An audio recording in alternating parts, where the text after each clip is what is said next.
কবিতাৰ শিৰোনাম প্ৰেমালাপ, কথা নীলাঞ্জনা ডেকা আৰু আবৃত্তি প্ৰসন্ন পৰশ।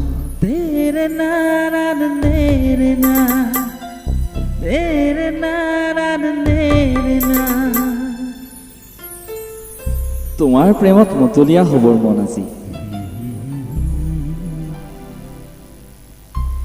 চোৱা নাই এবাৰ তোমাৰ লাজকুৰীয়া হাঁহিটিয়ে পাগল কৰে মোক। তোমাৰ অজ্ঞাতে প্ৰেমালাপত বিলীন হওঁ মই, আৰু তোমাৰ অজ্ঞাতে ৰচিলো অলেখ সপোন দুই দুইৰে জীৱন গাথা।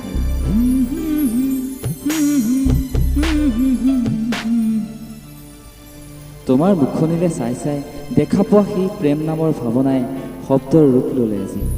উকা কাগজত নীলা বৰেৰে জীপাল হৈ উঠলি উঠা এটা অন্তহীন কাহিনী মোৰ।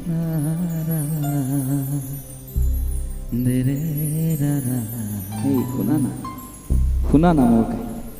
তুমিতো নায়িকা, আৰু ভাল লাগে যেতিয়া চকুহাল মুদিলে তোমাৰ মুখনিয়ে মোৰ সদ্ভাৱনাৰ শিবিৰত অগাধেয় কৰে। ভাল লাগে তোমালৈ থকা মৰমবোৰে যেতিয়া কবিতাৰ ৰূপ ল'ব খোজে। তুমিতো জানাই সকলো তোমাৰ অজ্ঞাতে মইবোৰ এতিয়া তোমাৰ হৈ পৰিছে, মইবোৰ এতিয়া